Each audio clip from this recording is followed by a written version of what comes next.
Welcome to Wellspring on the Air, where professional Christian counselors share practical and biblical insights. Why? Because hearts and minds matter.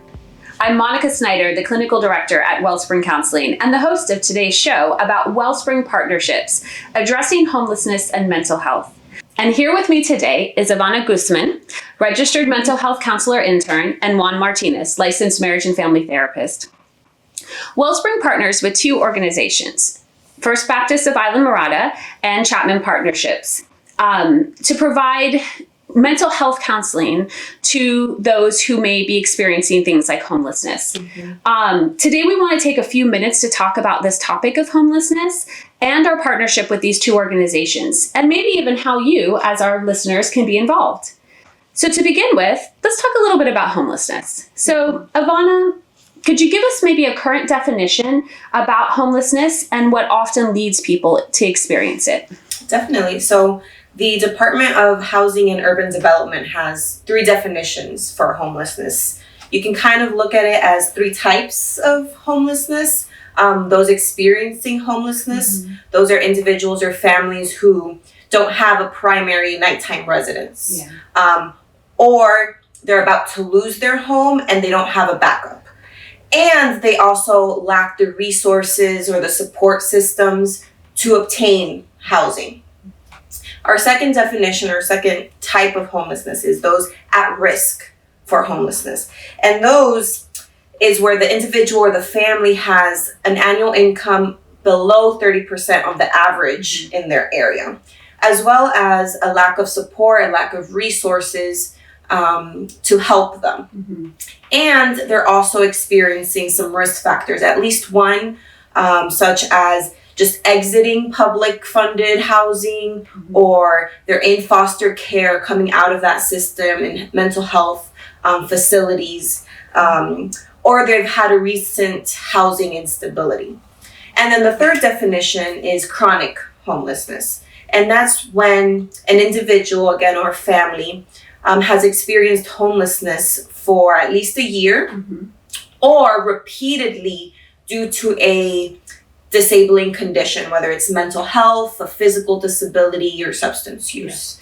I'm wondering, it often feels like there's a lot of myths that surround homelessness. Could you talk a little bit about maybe some of those myths and maybe what's actually true? So, for instance, it's a choice, right?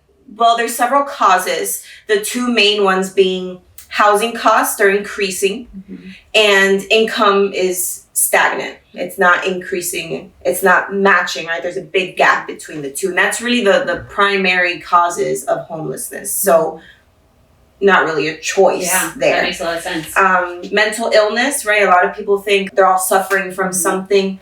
Really, about 1/3 of the population really has severe mental illness. Gotcha. Substance use, right? They're all drug addicts or alcoholics.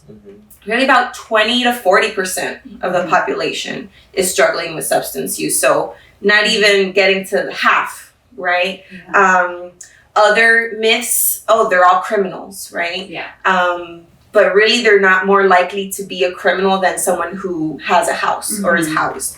In fact, they're more likely to be criminalized, or there's more criminal justice intervention, because if you think about it, their survival activities are often criminalized. Trespassing, littering, loitering, right? They're illegal acts, but that's all they have. Along with that, a lot of people think that they're violent or aggressive, they're dangerous. Research really shows that they're more likely to be victims of crime. And that risk increases if they're elderly, if they're women, and if they've been chronically homeless, right?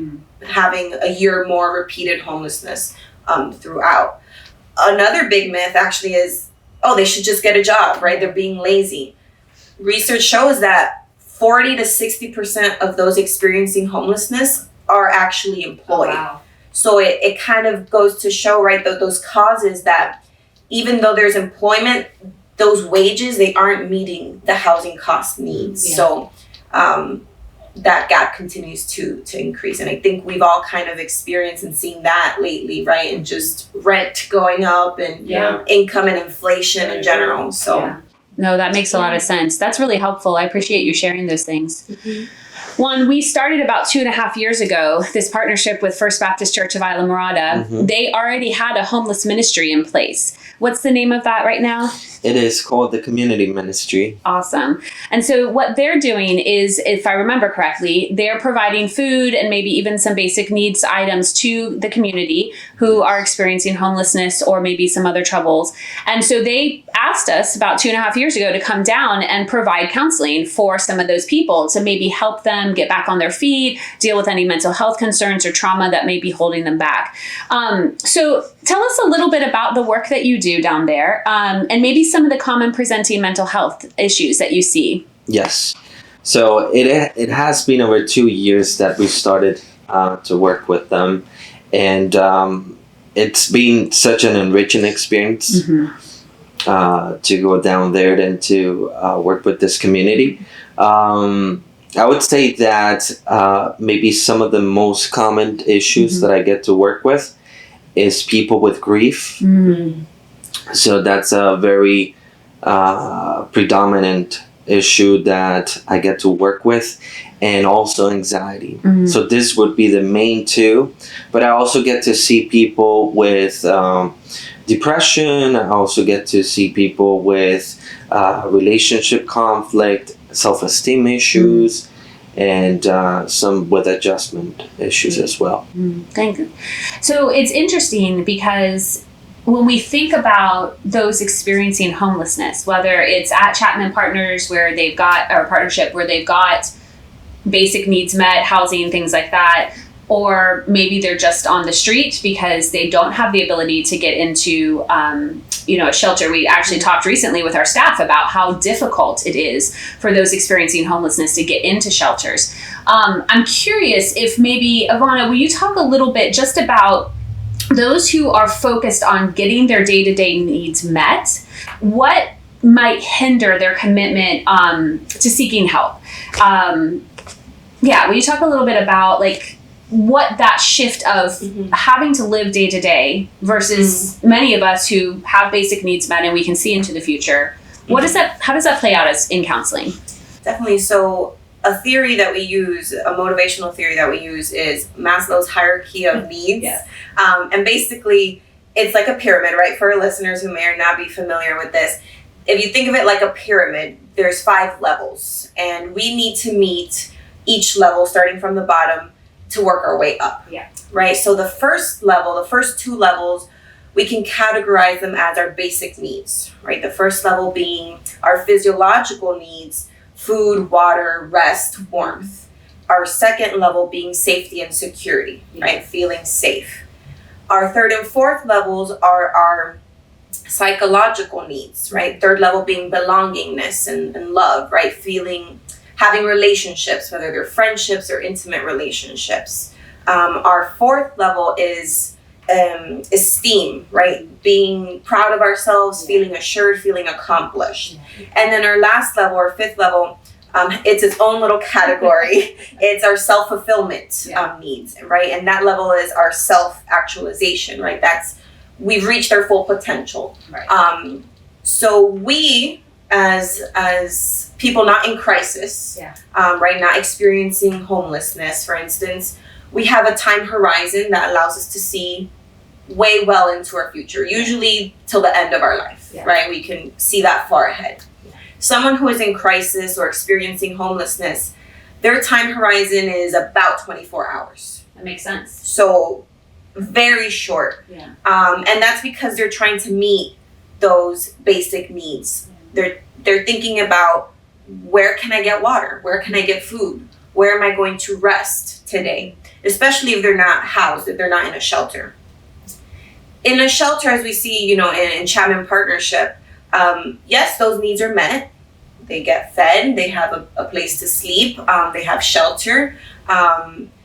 Their safety, from personal experience, I'd say, so, right? They're living with hundreds of other homeless people, right? Those experiencing homelessness, different cultures, different backgrounds, different languages, different faiths. So that can create a lot of tension, a lot of worry, a lot of stress. And so I've, heard clients express that they don't feel 100% safe. Makes sense. Right? So how does that hinder kind of the work in session or in mental health in general? Well, they're not thinking about it.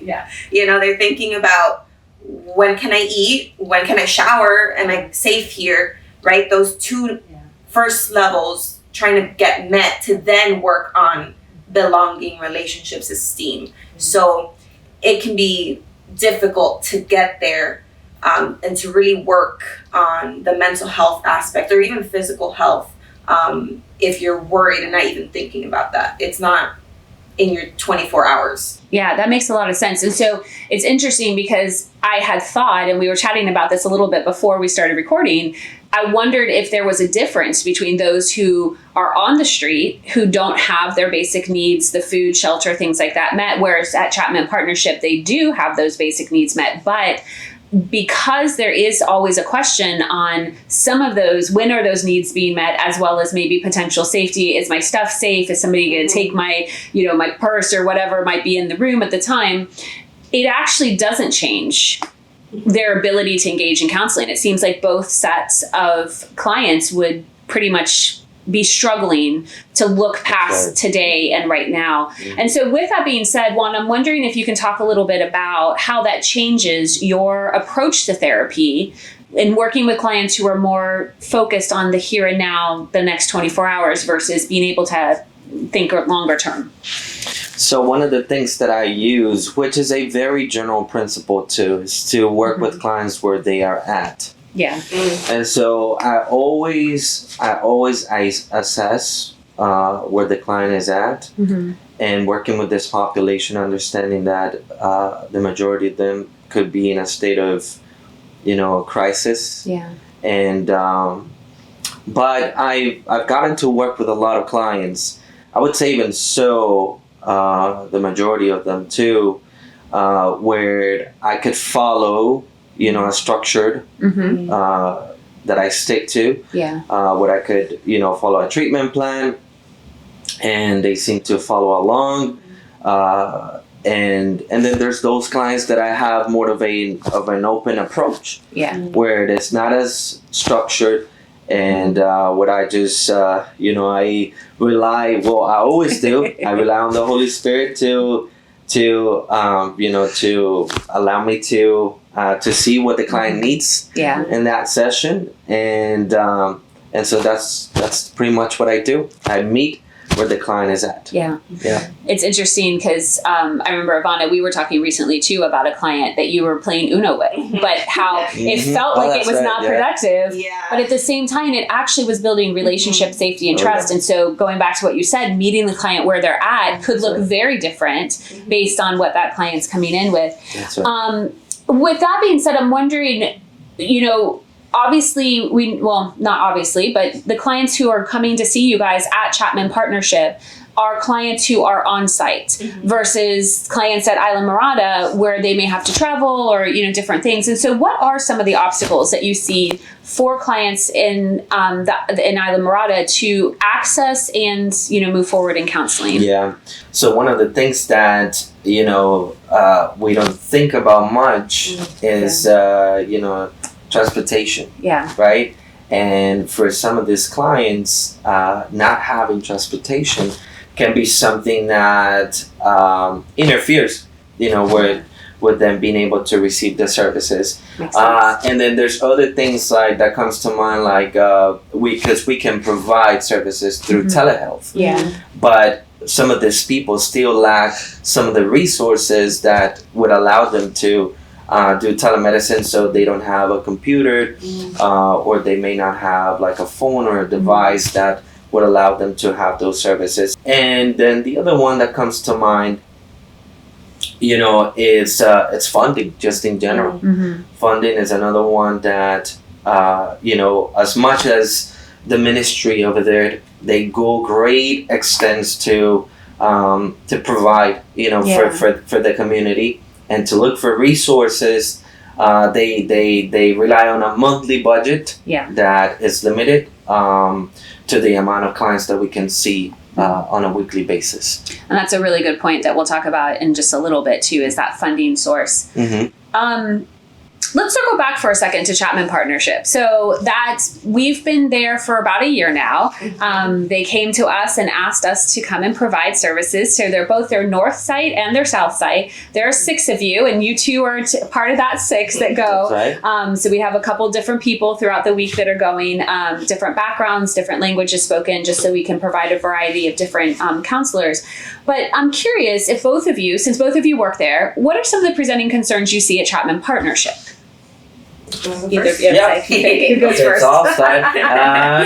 Well, interestingly enough, Ivana, and I really appreciate the stats that you brought. They were very interesting. So, like you said, 1 in 3 people that are homeless, they suffer from severe mental health issues, and so it's not all of them, but it's still like a significant percentage. It's 33%. And because we are at this shelter, and they go through the screening process usually with the case manager, so we see more of the complex psychiatric disorders. So I got to work with people, that are suffering from schizophrenia, mood disorders, major depressive disorder, and then people with a long history of hospitalizations.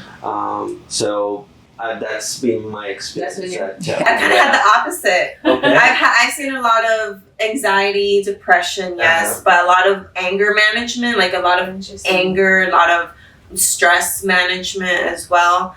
And I've had my couple more recently bipolar disorder, schizophrenia, but they don't come as often, and I think it's because of those needs, right, that we were talking about. And even though they're sheltered, they're still worried about that. And so I've seen that the clients I have who are more consistent are those less severe clients, right? But it's interesting. Yeah. But I think a common thing though is that, and maybe you might agree or disagree, but it's all kind of rooted on trauma. I think a lot of the clients that we've seen, or at least I've seen, when I hear their stories, it's not the stereotypes or the myths, right, that we might think that or that we might have or still hold.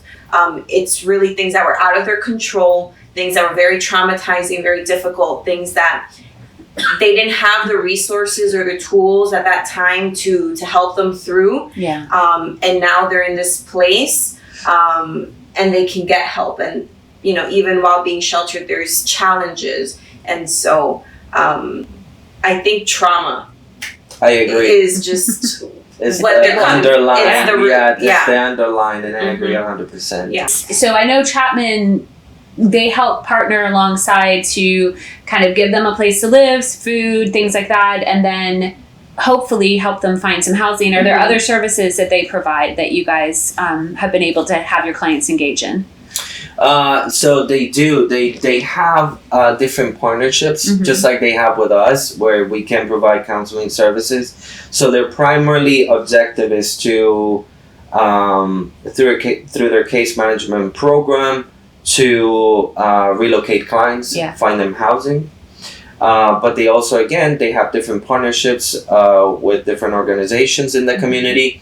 And they also provide to those partnerships educational programs. So I know they have, with Miami-Dade, they have a partnership, and they were doing certifications for IT and phlebotomy. Okay. But I know they also have I don't know if it's through an organization, but I've had a lot of clients mention that they have classes or workshops, every couple of weeks. I had a few clients taking life skills workshops. There's ESOL classes on site as well. So for those Spanish speakers trying to learn English.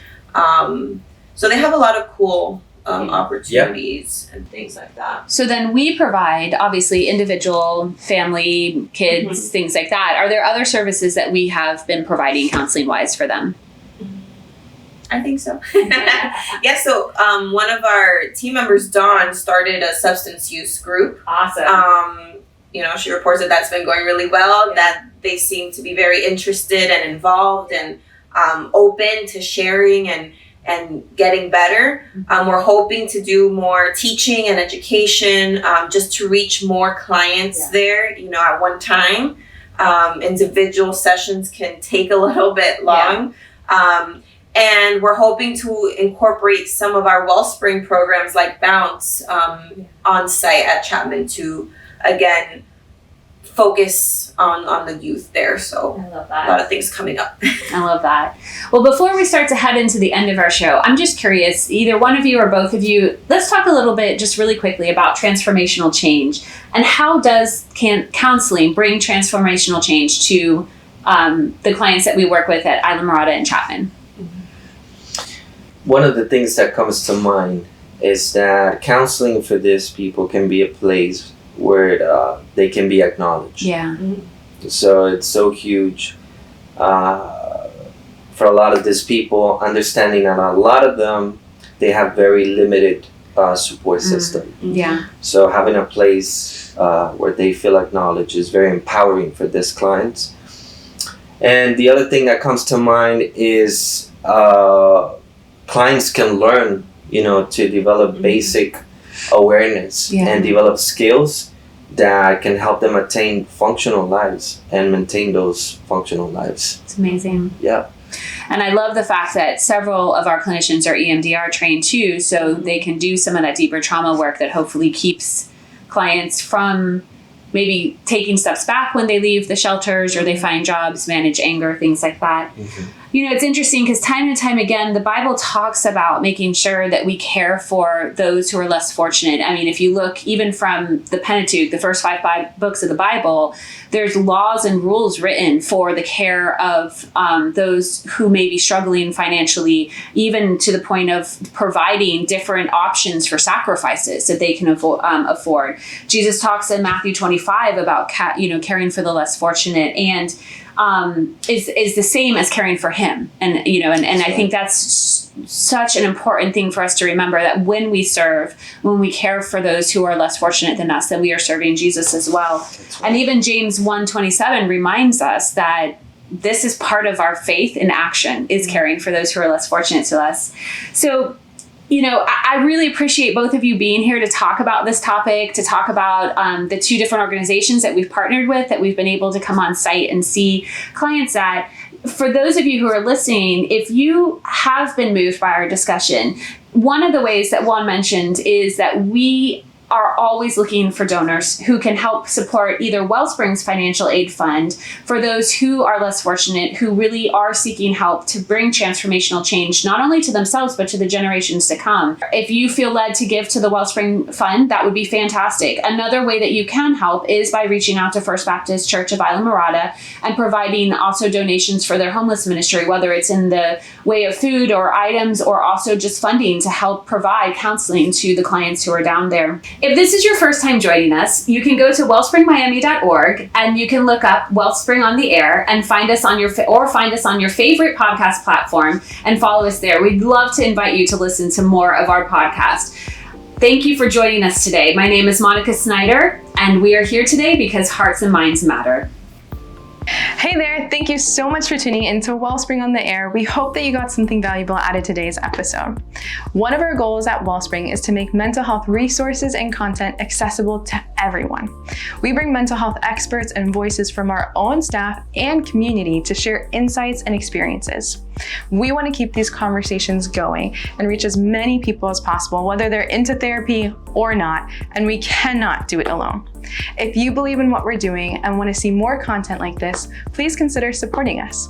A donation to our education fund helps us create more episodes, more content, more resources to reach more people. Thank you for your support. Check out the link in our description box to donate, and remember to subscribe to our channel.